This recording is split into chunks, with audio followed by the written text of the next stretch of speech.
ಬಿಟ್ಟಿ ತಿರ್ಗಾಡ್ತಾರಲ್ಲ ಅವ್ರು ಕೊಡ್ಲಿ, ನಮಗ್ ಬೇಡ. ನಾನು ಕಾಂಟ್ರಾಕ್ಟ್ ಮಾಡಿಸ್ತಿದ್ರಲ್ಲ ಬನಗಿರಿಲಿ, ನಾ ಬನಗಿರಿವ್ರೇನೆ. 20 ಲಕ್ಷ ಕಮಿಷನ್ ಕೊಟ್ರೆ ಸೈನ್ ಮಾಡೋದು ಮೇಡಮ್ನವ್ರೆ. ಬಾಲಕೃಷ್ಣ ವ್ಯವಸಾಯ ಮಾಡುವಂಗೆ ಮಾಡಬೇಕು. ಆ ವ್ಯವಸಾಯ ಮಾಡುವಂಗೆ ಮಾಡಿ ರೈತರಿಗೆ ಆಹಾರ ಉತ್ಪಾದನೆ ಮಾಡೋಕ್ಕೆ ಇದು ಮಾಡಬೇಕು ಅಂತ ಹೇಳ್ತಾರಲ್ಲ. ಈಗ ಇದೇ ರೈತರನ್ನ ತಗೊಂಡೋಗಿ ನಾವು ಗುಳೆ ಬಿಡ್ತೀವಿ ಅಂತ ಹೇಳ್ತಾ ಇದೆಯಲ್ಲ ಈ ಸರ್ಕಾರ.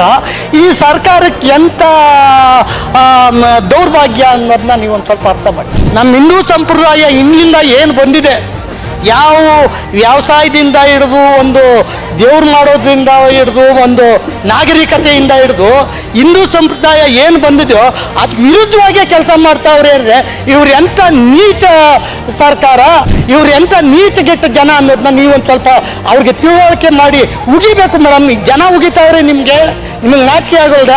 ರಾಮನಗರ, ರಾಮ ಅಂದರೆ ತ್ರೈತಾಯುಗದಿಂದ ರಾಮನ ಹೆಸರು ಹೇಳ್ಕೊಂಡು ನಮ್ಮ ತಾತ, ನಮ್ಮಪ್ಪ, ನಾವು ಎಲ್ಲ ಜೀವನ ಮಾಡ್ಕೊ ಬಂದಿರೋದು.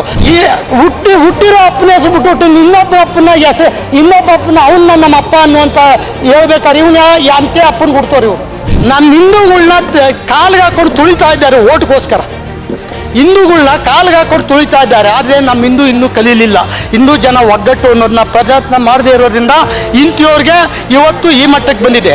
ಯಾರೋ ಕುಲ್ಗೆಟ್ಟವರು ಇರ್ಬೋದು, ಅವ್ರ ಚೇಲಾಗಳು ಇರ್ಬೋದು, ಅವ್ರನ್ನ ಇದು ಮಾಡೋಕ್ಕೆ ನಮ್ಮಂಥವ್ರಿದ್ದೀವಿ. ಪ್ರಾಣ ಕೊಟ್ಟಾರು ರೈತರು ಉಳಿಸ್ತೀವಿ. ಇದ್ರೊಳಗೆ ಎರಡು ಮಾತಿಲ್ಲ. ಇದಕ್ಕೇನಾರ ಇನ್ನೂ ಅವ್ರ ಬಗ್ಗಿಲ್ಲ ಅಂದ್ರೆ ಅದನ್ನ ಪ್ರಾಯಶ್ಚಿತ್ತನ ಅವರೇ ಅನ್ಬೇಕು. 100 ರೂಪಾಯಿಗೆ ಬಸ್ ಚಾರ್ಜ್ ಹಾಕೊಂಡು ನಾನು ಹೋಗ್ಲೇಬೇಕು. ನನ್ಗೆಲ್ಲಾರು ಒಂದು ಫಂಕ್ಷನ್ಗೆ ಹೋಗ್ಲೇಬೇಕು. ಇಲ್ದ್ರೆ ನಾನು ಹೋಗಲ್ಲ, ಮನೇಲಿ ಇರ್ತೀನಿ. ಯಾರ ಬಿಟ್ಟಿ ತಿರ್ಗಾಡ್ತಾರಲ್ಲ ಅವ್ರು ಕೊಡ್ಲಿ, ನಮಗ್ ಬೇಡ. ನನ್ನ ಕೆಲಸ ಇದ್ದಾಗ ನಾನು ಹೋಗ್ಲೇಬೇಕು. ಅವ್ನು ಕೊಡ್ತಾ ಇದ್ದಾಗ ಹೋಯ್ತಿದ್ದೆ, ಅವಾಗ ತಿರ್ತಾ ಇರ್ಲಿವೆ. ಆವಾಗ ಇನ್ನೂ ಜಾಸ್ತಿ ಓಡಾಡ್ತಾ ಇದ್ದೆ ನಾನು. ನನ್ನ ಕೆಲಸ ಇದ್ದಾಗ ರಾಮನಗರ ಹೋಗ್ಲೇಬೇಕು, ನಮ್ಮ ಮನೆ ಕೆಲ್ಸಕ್ಕೆ ನಾವು ಹೋಗ್ಲೇಬೇಕು. ಇಲ್ದೇ ಇದ್ದಾಗ ಎಂತ್ಕೋಗೋಣ ನಾವು? ಮನೆ ಮೇಲೆ ಕೆಲಸ ಮಾಡೋದೇ ಆಯ್ತದಲ್ಲ. ತಿರ್ಗಾಡಕ್ ನಮ್ಗೇನ್ ಗ್ರಾಚಾರ ಹಿಡ್ದದ? ಅವ್ನಿಗೇನೋ ಬಿಟ್ಟು ಎಲ್ಲಾರ ತಿರ್ಗ್ಬೇಕು. ಸಾಧನಾ ಸಮಾವೇಶ ಮಾಡ್ತಾರೆ, 3 ವರ್ಷ ಕಂಪ್ಲೀಟ್ ಮಾಡಿದ್ವಿ. 1,000 ಕರ್ಕೊಂಡೋಗ್ತಾರೆ ಮೇಡಮ್. 1,000 ಕರ್ದಿದ್ರ ನಿಮ್ಮನ್ನು? ನಾವು ಹೋಗಲ್ಲ ಮೇಡಮ್. ಕರ್ದಿದ್ರು ನಾವು ಹೋಗಲ್ಲ. ನಾವ್ ಇದುವರೆಗೂ ಎಲ್ಲಾನ ಇದ್ದಾವ್ ತೋರಿಸಿ ಹೋಗಿರ್ತಾರಲ್ಲ. ಅವ್ರು ಹೇಳ್ತಾರೆ, ಅಯ್ಯೋ 200 ರೂಪಾಯಿ ಸೀರೆ ಕೊಟ್ಟ. ಯಾರೋ ರಾಮನಗರದಲ್ಲಿ ಒಂದು ಮಗನೇ ಸೊತ್ತೈತೆ ಮೇಡಮ್. ಸೀರೆ ಇಸ್ಕೊಳಕ್ ಹೋಗಿ ತುಳಿದು ಬಿಟ್ಟು ಸಾಯಿಸ್ಬಿಟ್ರು ಒಂದ್ ಮಗನೇ. ಅವಳು ನಾನು ಅನ್ಕೊಂಡೆ, ಅವಳ ಮಗ ಕಳ್ಕೊಂಡು 250 ರೂಪಾಯಿ ಸೀರೆಗೋಸ್ಕರ ಎತ್ತು ಮಕ್ಕಳ ಬೆಲೆ ಗೊತ್ತಿಲ್ವಾ ಅಂತ ಅನ್ಕೊಂಡೆ. ನೀವು ಬಾಲಕೃಷ್ಣ ಅವ್ರಿಗೆ ಓಟ್ ಹಾಕಿ ನೀವೇ ಉಗಿತಿದ್ದೀರಲ್ಲ, ನೀವು ಕೇಳ್ಬೇಕು, ನಿಮ್ MLA ಜಾಡಿಸ್ಬೇಕು. ಸಿಗಲ್ಲ ಅವ್ರು ನಿಮ್ಗೆ. ಈಗ ರೋಡ್ ಮಾಡಿಸ್ತಾರಲ್ಲ ಕಾಂಟ್ರಾಕ್ಟ್ಗೆ. ನಾನ್ ಬನಗಿರಿಲಿ ಇದೇ ತರ ಕಾಂಕ್ರೀಟ್ ರೋಡ್ ಮಾಡಿಸ್ತಿದ್ರು. ಕೇಳಿದೆ, ಅದ್ ಯಾರೋ ಕಾಂಕ್ರೀಟ್ ಅಲ್ಲಾಕಪ್ಪ ಇಲ್ಲಾಕಪ್ಪ ಅಂತಿದ್ರು. ಏನಂತ ಕೇಳಿ, ಯಾಕಂದ್ರೆ ಹಿಂಗಂತಿಲ್ಲ ಅಂದಕ್ಕೆ ಮೇಡಮ್ನವರೇ ಬಾಲಕೃಷ್ಣ ಸೈನ್ ಮಾಡ್ಬೇಕಾದ್ರೆ MLA ಕೊಟ್ಟದ್ದು ಇದು 20 ಲಕ್ಷ ನಾನು ಕಮಿಷನ್ ಕೊಡ್ಬೇಕು ಅಂದ್ರು. ನಾನು ಕಾಂಟ್ರಾಕ್ಟ್ ಮಾಡಿಸ್ತಿದ್ರಲ್ಲ ಬನಗಿರಿಲಿ, ನಾ ಬನಗಿರಿವ್ರೇನೆ. 20 ಲಕ್ಷ ಕಮಿಷನ್ ಕೊಟ್ರೆ ಸೈನ್ ಮಾಡೋದು ಮೇಡಮ್ನವ್ರೆ. ಬಾಲಕೃಷ್ಣ ಈ ಅಲ್ಲಾಕಿ ಇಲ್ಲಾಕಿ ಸಂಧಿ ಗುಂದಿಗೆ ಹಾಕಿ ಅಂತ ರೈತರು ಕೇಳ್ತಾರೆ. ನಾನು ಇರೋ ಒಡಬೆ ಎಲ್ಲ ಮಡಗಿದ್ದೀನಿ ಮೇಡಮ್ನವ್ರೆ. ಹೆಂಡ್ರು ಒಡಬೆ ಅವ್ರಿವ್ರ ಹತ್ರ ಸಂಬಂಧಿಕರ ಹತ್ರ ಸಾಲ ಇಸ್ಕೊಂಬದೀನಿ ಅಂತ ಕೇಳಿದ್ರು ಮೇಡಮ್ನವ್ರೆ. ನಾವು ಅವ್ರಿವ್ರನ್ನ ಕೇಳಿದಾಗ ನಮಗೂ ಗೊತ್ತಾಗೋದು. ಮನೇಲಿ ಕುತ್ಕೊಬಿಟ್ರೆ ನಮಗೂ ಏನು ಗೊತ್ತಾಗಲ್ಲ. ನೋಡಿ, ರೈತರ ಆಕ್ರೋಶ ಯಾವ ರೀತಿ ಇದೆ ಅಂತ ಹೇಳಿ ಅವ್ರ MLAಗೆ ಯಾವ ರೀತಿ ಉಗಿತಾ ಇದ್ದಾರೆ ಅಂತ. ಬಾಲಕೃಷ್ಣ ಅವ್ರು ಬರಬೇಕು, DK ಶಿವಕುಮಾರ್ ಅವರು ಬಂದು ಈ ರೈತರ ಕಷ್ಟ ಏನಿದೆ ಅನ್ನೋದನ್ನ ಆಲಿಸ್ಬೇಕಾಗತ್ತೆ. ಒಂದೇ ನಿಮಿಷ, ಇಲ್ಲೊಬ್ರು ಸರ್ ಇದ್ದಾರೆ. ಸರ್, ಯಾವ ಊರು ಸರ್ ನಿಮ್ದು? ನಮ್ದು ಮೇಡಮ್ ಇದೇ ಕನಕಪುರ ತಾಲೂಕು ರಾಮನಗರ ಕಾನ್ಸ್ಟಿಟ್ಯೂನ್ಸಿ ಕರಿಕಲ್ದೊಡ್ಡಿ ಅಂತ. ಈಗ ನೀವು ನಮ್ಮ ಸರ್ಕಾರ ನಡೆಸುವಂಥ ಮಹಾನುಭಾವರು ಹೇಳ್ತಾ ಇದ್ದಾರಲ್ಲ, ಇವತ್ತು ರೈತರುಗಳು ಯಾರೂ ಇಲ್ಲ, ರೈತರುಗಳನ್ನೆಲ್ಲ ಅಲ್ಲೆಲ್ಲ ಬರೀ ಅಕ್ಕಲು ಖಾಲಿಯವರೇ ಇರೋರು ಅಂತ. ಈಗ ನಾನು ಕೇಳ್ತೀನಿ, DK ಶಿವಕುಮಾರ್ ಮೊದಲೇ ಸರ್ಕಾರ ಹೇಳ್ತದೆ ರೈತರೆಲ್ಲ ಹಳ್ಳಿಗಳಿಗೆ ಬಿಟ್ಟು ಗುಳೆ ಹೊರಟೋಗವ್ರೆ. ಹಳ್ಳಿಗಳಲ್ಲಿ ಸ್ಥಿರವಾಗಿ ನಿಲ್ಲುವಂಗೆ ಮಾಡಬೇಕು, ರೈತರನ್ನ ವ್ಯವಸಾಯ ಮಾಡುವಂಗೆ ಮಾಡಬೇಕು. ಆ ವ್ಯವಸಾಯ ಮಾಡುವಂಗೆ ಮಾಡಿ ರೈತರಿಗೆ ಆಹಾರ ಉತ್ಪಾದನೆ ಮಾಡೋಕ್ಕೆ ಇದು ಮಾಡಬೇಕು ಅಂತ ಹೇಳ್ತಾರಲ್ಲ. ಈಗ ಇದೇ ರೈತರನ್ನ ತಗೊಂಡೋಗಿ ನಾವು ಗುಳೆ ಬಿಡ್ತೀವಿ ಅಂತ ಹೇಳ್ತಾ ಇದೆಯಲ್ಲ ಈ ಸರ್ಕಾರ. ಈ ಸರ್ಕಾರಕ್ಕೆ ಎಂಥ ದೌರ್ಭಾಗ್ಯ ಅನ್ನೋದನ್ನ ನೀವೊಂದು ಸ್ವಲ್ಪ ಅರ್ಥ ಮಾಡಿ. ನೀವೇ ಆಯ್ಕೆ ಮಾಡಿರೋದಲ್ವಾ ಸರ್? 136 ನೀವೇ ಕೊಟ್ಟಿದ್ದೀರಲ್ಲ ಮೇಡಮ್. ಈಗ ಇರಿ ಆಯ್ಕೆ ಮಾಡಿರೋದ್ರಲ್ಲಿ ಅರ್ಥ ಇದೆ. ಆಯ್ಕೆ ಅಂತ ಯಾವ ಥರ ಆಯ್ಕೆ ಮಾಡವ್ರೆ ಅನ್ನೋದು ಈಗ ಜನ ನಿಮ್ಗೆ ಅದರೊಳಗೆ ನಾನು ನಿಮ್ಮ ಮೀಡಿಯಾದವ್ರ ಕೈ ಮುಟ್ಟಿಗೆ ಹೇಳ್ತೀನಿ, ನಮ್ಮ ರೈತರಿಗಿನ್ನ ನಿಮ್ಮ ಮೀಡಿಯಾದವರು ತಿಳುವಳಿಕೆನ ಜನಗಳಿಗೆ ಇವ್ರು ಮಾಡ್ತಾ ಇರುವಂಥ ಹಗರಣಗಳನ್ನ ಸರಿಯಾಗಿ ಬಿಚ್ಚಿಡ್ತಾ ಇಲ್ಲ ಅಂತಾನೆ ನಾನು ಓಪನ್ ಆಗಿ ಹೇಳ್ತೀನಿ. ಅದಕ್ಕೆ ಸರ್ ನಿಮ್ಮ ಪರ ನಿಲ್ತೀವಿ ನಾವು. ಸ್ಪೀಡ್ ನ್ಯೂಸ್ ಸದಾ ನಿಮ್ಮೊಂದಿಗಿರುತ್ತೆ.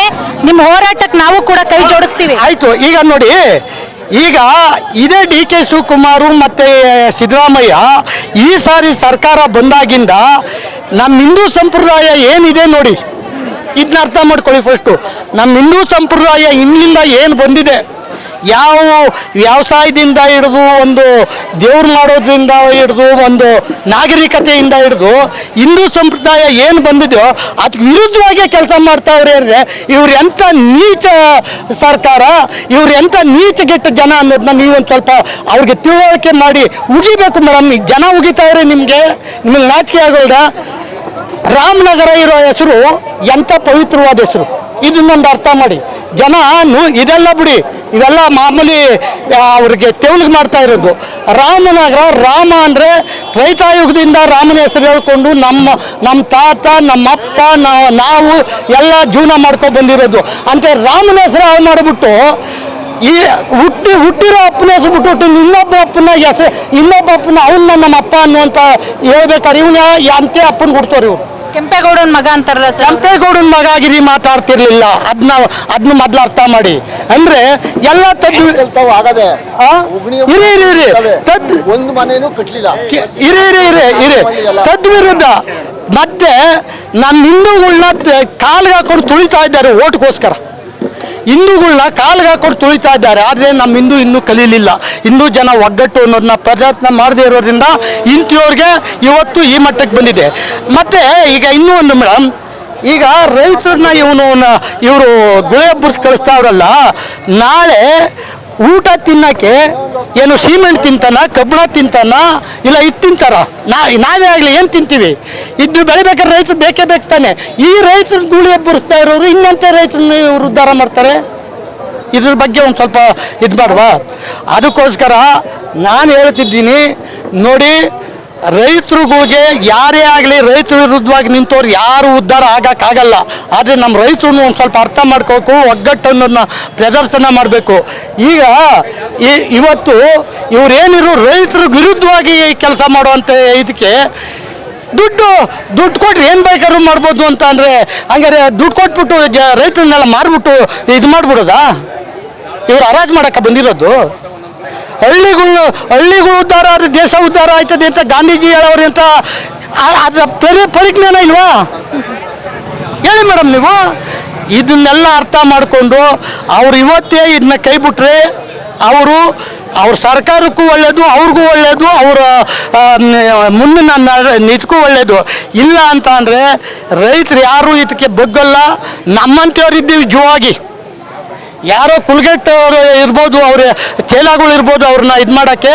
ನಮ್ಮಂಥವ್ರು ಇದ್ದೀವಿ, ಪ್ರಾಣ ಕೊಟ್ಟಾರು ರೈತರು ಉಳಿಸ್ತೀವಿ. ಇದ್ರೊಳಗೆ ಎರಡು ಮಾತಿಲ್ಲ. ಇದಕ್ಕೇನಾರ ಇನ್ನೂ ಅವ್ರ ಬಗ್ಗಿಲ್ಲ ಅಂದ್ರೆ ಅದನ್ನ ಪ್ರಾಯಶ್ಚಿತ್ತನ ಅವರೇ ಅನ್ಬೇಕು.